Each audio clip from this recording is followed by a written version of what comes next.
Mi familia me dijo, eres un estorbo, no te necesitamos. Así que congelé las transferencias, dejé de pagar los servicios y los dejé sin respaldo. Al mes siguiente, mi hermana me envió 37 mensajes suplicando perdón. Eres un estorbo. No te necesitamos. Vive tu vida y déjanos en paz. Esas fueron las palabras exactas que escuché de mi padre aquella tarde. Frías, calculadas, como si las hubiera ensayado frente al espejo. Lo peor no fue la dureza de la frase, sino que nadie en esa sala, ni mi madre, ni mi hermana Natalia, ni siquiera mi tío Ernesto, que pasaba por ahí, intentó suavizar el golpe. Al contrario, asintieron en silencio, como si estuvieran de acuerdo en que mi lugar en la familia era el de un proveedor desechable, no un hijo, no un hermano, mucho menos un ser humano con derecho a límites. Lo curioso es que ese momento no llegó de la nada. Era el desenlace inevitable de años de desgaste. Desde que terminé la universidad, yo me convertí en el sostén económico invisible de todos. Empecé pagando cosas pequeñas. La mensualidad del coche de mi hermana porque ella necesitaba un transporte digno para ir a la universidad, las facturas de luz y agua de mis padres porque estaban ajustados ese mes, y hasta las cuotas atrasadas de un crédito que mi tío Ernesto había sacado sin consultar a nadie. Lo justificaba pensando que era temporal, que pronto se estabilizarían y no dependerían de mí. Esa ilusión me mantuvo atrapado mucho tiempo. Con los años, la ayuda se transformó en costumbre y la costumbre en obligación. Mis transferencias mensuales se convirtieron en el oxígeno de su estilo de vida. Mi madre se acostumbró a sus escapadas de compras, mi padre a renovar camioneta cada 3 años, Natalia a presumir bolsos de marca en sus redes sociales. Yo seguía enviando dinero, convencido de que ese era mi deber, pero cada transferencia iba erosionando un poco más mi autoestima. Me trataban como un cajero automático con patas, útil, silencioso, siempre disponible. Recuerdo un día en particular. Llegué a casa de mis padres después de trabajar y encontré a Natalia transmitiendo en vivo por Instagram. Se había comprado un vestido nuevo, de esos que cuestan lo mismo que la renta de un departamento modesto, y posaba frente al espejo repitiendo frases de superación personal que había sacado de algún influencer barato. Yo estaba ahí, en silencio, sabiendo que la tarjeta con la que había pagado ese vestido llevaba mi nombre.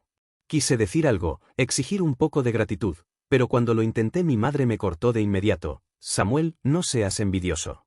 Déjala disfrutar. Tú no entiendes lo que significa ser joven ahora. Ese día entendí que no era parte de la familia, solo era el financista. Aún así, nunca esperé que me echaran en cara ser un estorbo. Yo creía que, pese a todo, había un mínimo de cariño, de reconocimiento. Pero no.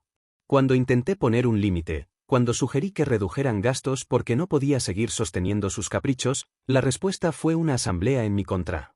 Estás exagerando, dijo mi padre. Siempre fuiste dramático.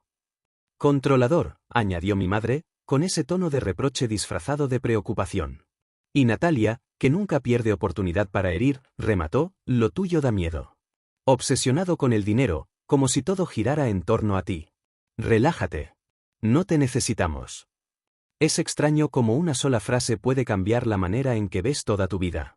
Me marché de esa reunión con el estómago revuelto y un nudo en la garganta, pero también con una claridad que nunca antes había sentido. Si no me necesitaban, si era un estorbo, entonces, ¿por qué seguía pagando todo? ¿Por qué me condenaba a vivir a medias para financiar la comodidad de otros? Esa noche no dormí.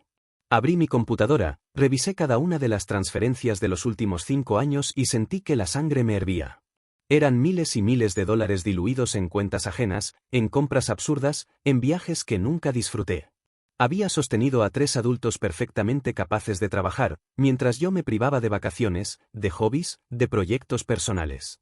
Había hipotecado mi propia vida para que ellos pudieran vivir una fantasía. La rabia se mezcló con una sensación nueva, determinación.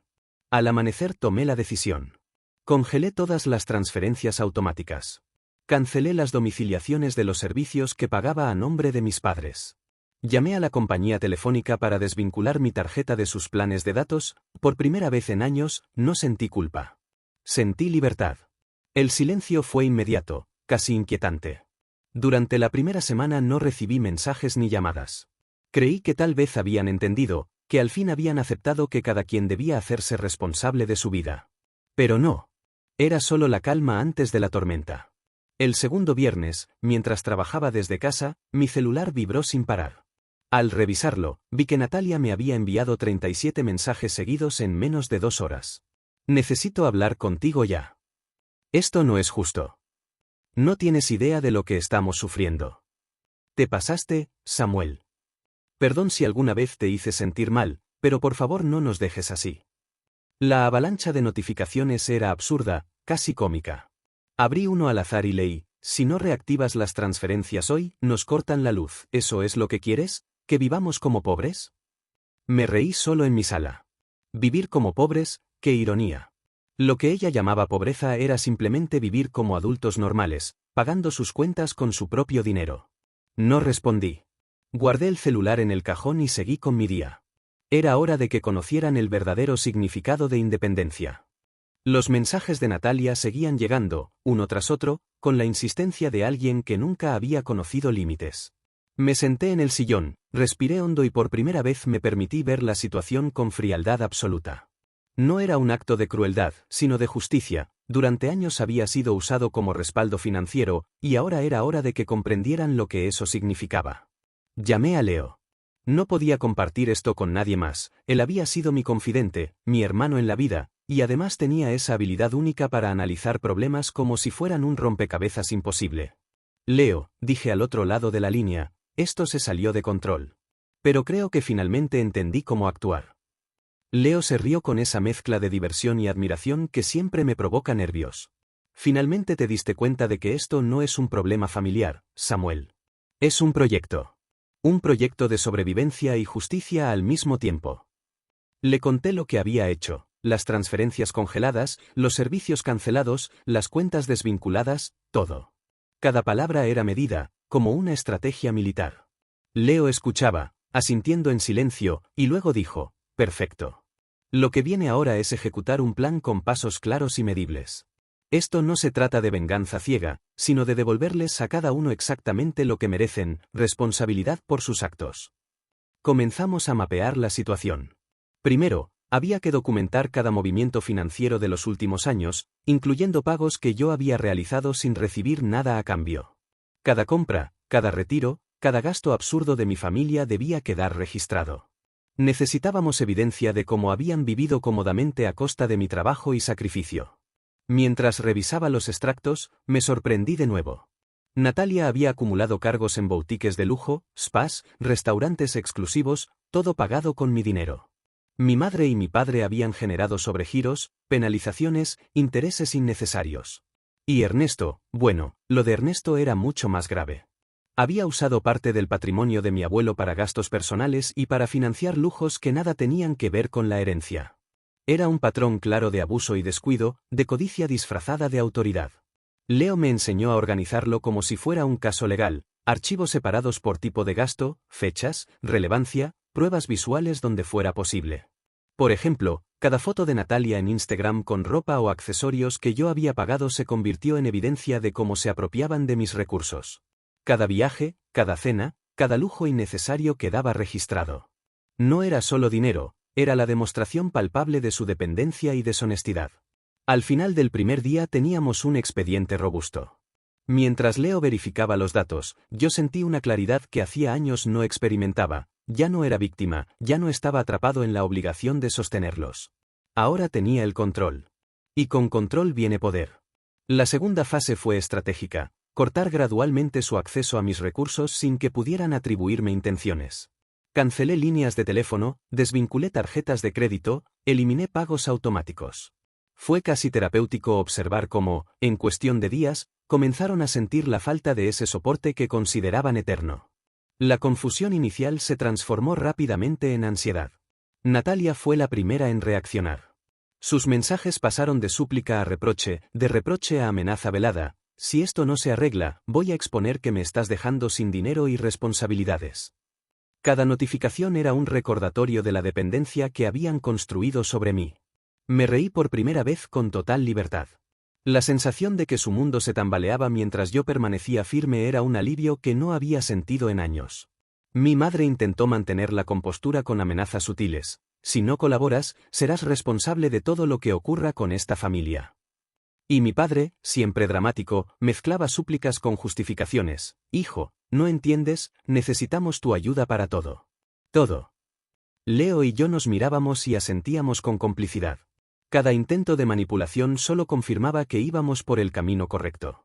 Mientras más desesperados, más evidente se hacía que habían vivido durante años sin asumir responsabilidades, confiando en que yo sería su respaldo eterno.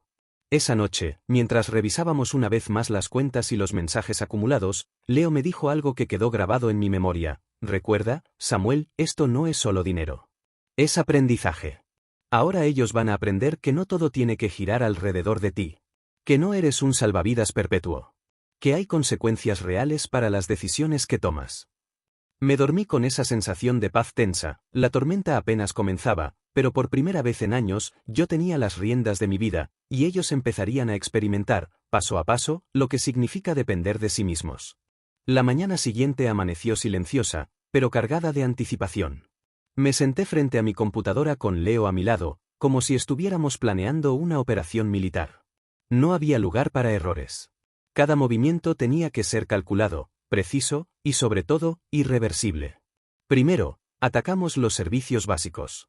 Cancelé los pagos automáticos de electricidad, agua, gas e internet. Sin previo aviso, las luces comenzaron a parpadear, las cuentas se cortaron y las llamadas a proveedores se multiplicaron. La confusión se convirtió en desesperación en cuestión de horas. Los mensajes de mi madre llegaban como un torrente. Samuel, ¿qué pasó con el agua? Esto es una emergencia. Pero yo no respondía. No había culpa en mi silencio, solo la consecuencia de sus años de dependencia. Luego vinieron los teléfonos. Cada línea de celular que había estado vinculada a mi cuenta familiar fue eliminada. Las llamadas se cortaban, los mensajes se retrasaban, los planes de trabajo y comunicación colapsaban. Natalia fue la primera en entrar en pánico real.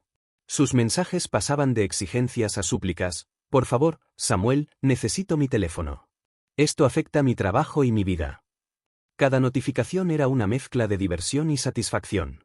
Por primera vez, podía observar cómo sus acciones me habían atrapado en un rol que nunca pedí, y cómo ahora experimentaban esa pérdida en carne propia. Mientras tanto, Leo y yo trabajábamos en paralelo con las redes sociales. Natalia había construido toda una identidad basada en lujos financiados por mí. Cada publicación, cada story, cada sonrisa fingida estaba respaldada por mi dinero. Con paciencia quirúrgica, recopilamos evidencia de cada gasto indebido y comenzamos a desmontar su fachada virtual. Fotos de compras, cenas, viajes, todo fue documentado. Incluso activamos cuentas anónimas que empezaron a dejar comentarios discretos, pero reveladores, en sus publicaciones. ¿Seguro que puedes costear esto sola? Recuerda que muchos de estos gastos fueron cancelados recientemente. La confusión y el miedo comenzaron a filtrarse entre sus seguidores. El efecto fue inmediato. Su audiencia comenzó a cuestionar su estilo de vida. Los mensajes pasaron de admiración a dudas, críticas y comentarios de incredulidad. La ilusión de opulencia se desmoronaba, y con cada publicación eliminada o comentario revelador, su confianza se hundía un poco más. Para Natalia, la caída fue doble, económica y social. Mientras tanto, el expediente que Leo y yo habíamos compilado sobre mi tío Ernesto crecía. Cada retiro indebido, cada gasto personal cargado al patrimonio de abuelo Fernando estaba documentado, cruzado con evidencia fotográfica y pruebas de redes sociales. La precisión de nuestro trabajo era tal que cualquier fiscal no podría ignorarlo. No se trataba de venganza por venganza, sino de justicia aplicada con claridad absoluta. Cuando finalizamos la primera fase, me senté y respiré profundo. La ansiedad de mi familia estaba en su punto máximo, y yo aún mantenía mi serenidad. Leo me miró con esa sonrisa que mezcla orgullo y complicidad. Bien hecho. Ahora que sienten la presión, cada paso que demos a partir de aquí será más contundente. Pero recuerda, paciencia. La victoria completa requiere tiempo y control. Mientras revisaba los mensajes que seguían llegando, sentí un extraño alivio. Las súplicas, los reproches, los gritos y las amenazas no me afectaban. Por primera vez en años, yo no era su responsable financiero ni su comodín emocional. Cada acción que tomaban solo confirmaba la verdad. Habían vivido a expensas de mi generosidad y ahora enfrentaban las consecuencias. Esa noche, Leo y yo celebramos con pizza y bebidas energéticas. No era un festejo por el sufrimiento ajeno, sino por la liberación de un peso que llevaba décadas cargando. Ya no era su billetera, ni su salvavidas, ni su soporte automático. Era un hombre que había recuperado el control de su vida y de su tiempo.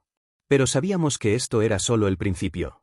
La fase final, donde exponeríamos el fraude de Ernesto ante las autoridades y permitiríamos que la justicia hiciera su trabajo, aún estaba por venir. Y también había que manejar la caída de Natalia de manera estratégica. Cada paso debía enseñarle la lección de responsabilidad y realismo que nunca había aprendido. La sensación de poder era nueva y embriagadora, pero también acompañada de un respeto silencioso hacia la gravedad de nuestras acciones. No era castigo ciego, era corrección, y esa diferencia marcaba todo. El siguiente paso era inevitable, la justicia debía actuar. Con el expediente que Leo y yo habíamos armado, presenté formalmente las denuncias ante las autoridades competentes. Cada retiro sospechoso, cada gasto indebido, cada prueba fotográfica y de redes sociales estaba documentada y presentada con precisión quirúrgica.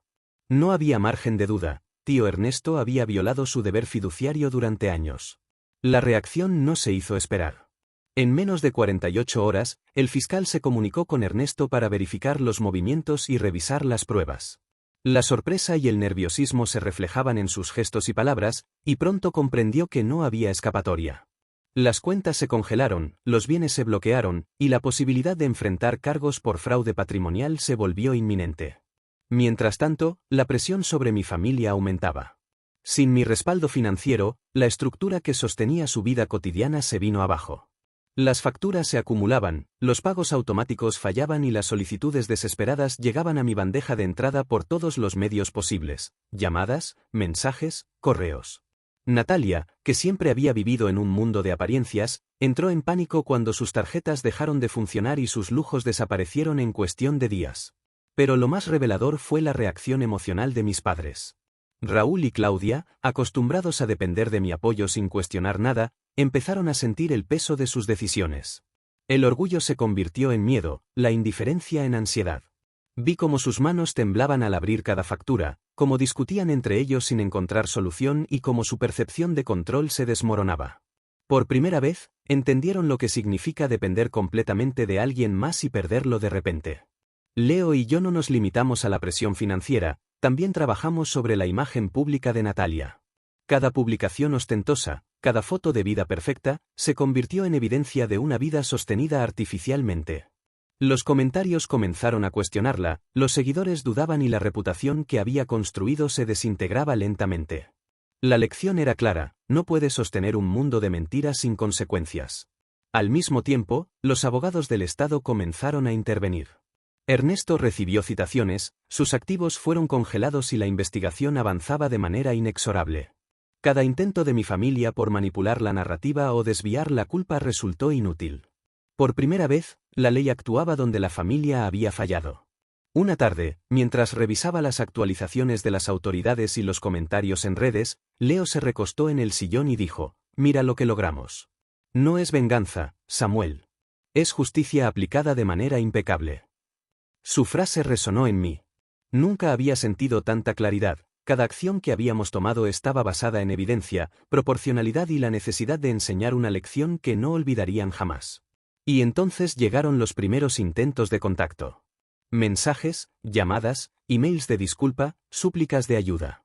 Raúl, con voz temblorosa, rogaba por orientación legal para defender a Ernesto. Claudia suplicaba que interviniera para salvar la vivienda. Natalia, entre lágrimas, pedía una segunda oportunidad para retomar su vida. Cada uno de esos intentos era un recordatorio de que finalmente habían comprendido la magnitud de su dependencia y las consecuencias de sus decisiones. Observé cada uno de esos mensajes con una mezcla de satisfacción y distancia. Por primera vez en años, yo no estaba involucrado emocionalmente, no era un salvavidas ni un cajero automático. La autoridad y la justicia actuaban en mi lugar, y mi rol se limitaba a asegurar que cada paso se diera de manera correcta y legal. El cambio en la dinámica familiar era palpable.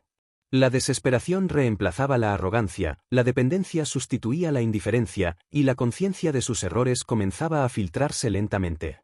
Pero no era compasión lo que buscaba. Era que comprendieran de manera inequívoca la diferencia entre aprovecharse de alguien y responsabilizarse de sus propias acciones. Esa noche, mientras Leo y yo repasábamos los documentos y la evolución del caso, sentí una calma que hacía años no experimentaba. No había resentimiento, solo claridad y justicia. Cada movimiento que habíamos hecho era firme, lógico y necesario.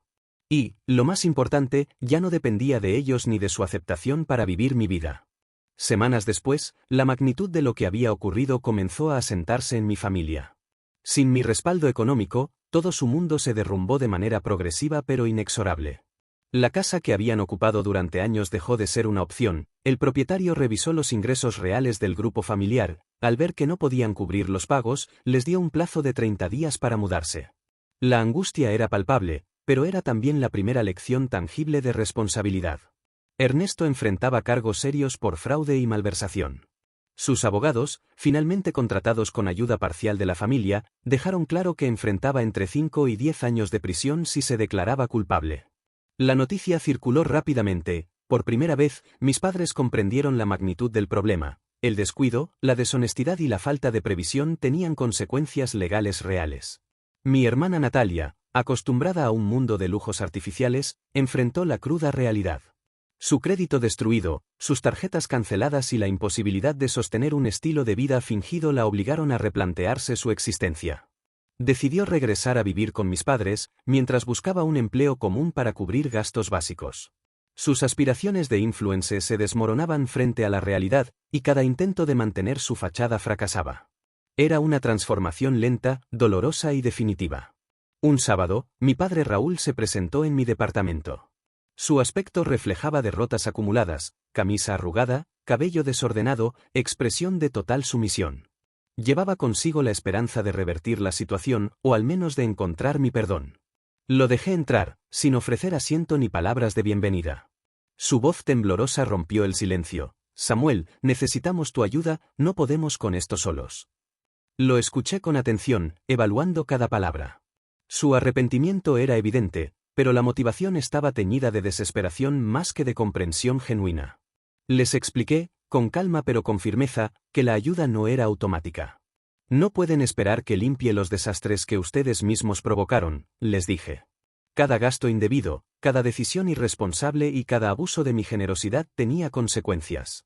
Y estas consecuencias, ahora, debían enfrentarlas por sí mismos. El resultado fue inmediato y palpable. Mi madre empezó a trabajar turnos adicionales para cubrir gastos esenciales, dejando atrás viajes y lujos que nunca fueron necesarios. Mi padre reorganizó su vida financiera y asumió responsabilidades que antes delegaba. Natalia comenzó a trabajar en empleos comunes, enfrentando la rutina y las limitaciones que antes ignoraba. Cada uno de ellos estaba aprendiendo, de manera dura y directa, que la vida no se sostiene con la dependencia ajena. Mientras todo esto ocurría, yo vivía mi vida de manera independiente y tranquila. Leo seguía siendo un aliado, un amigo y un recordatorio constante de que las relaciones verdaderas se construyen sobre respeto, apoyo mutuo y honestidad, no sobre obligación financiera. Mi tiempo se llenó de proyectos personales, logros profesionales y la satisfacción de actuar con justicia y claridad. Con el paso de los meses, la familia comprendió finalmente la lección. La desesperación inicial dio paso a la responsabilidad. Si bien nunca todos se redimieron por completo, cada uno había aprendido, al menos parcialmente, que la dependencia y la explotación no son sostenibles. Yo, por mi parte, recuperé la paz y la independencia que había perdido durante años. Mirando atrás, comprendí que la estrategia que Leo y yo diseñamos no fue solo un acto de justicia, sino también un ejercicio de enseñanza. Dejarlos sin respaldo no fue un castigo por venganza, sino una lección necesaria para que comprendieran la diferencia entre aprovecharse de alguien y respetar la generosidad y los límites. Al final, lo que quedó claro es que no se trata de castigar, sino de protegerse y establecer límites que aseguren la integridad personal y financiera. Y así, con la familia enfrentando las consecuencias de sus decisiones y yo reconstruyendo mi vida en libertad y sin cargas, entendí algo fundamental: nunca más permitiría que alguien abusara de mi generosidad. No por rencor, sino por respeto propio. La independencia financiera y emocional se convirtió en mi victoria más grande, y la lección más valiosa que podía darles a quienes alguna vez me consideraron un estorbo.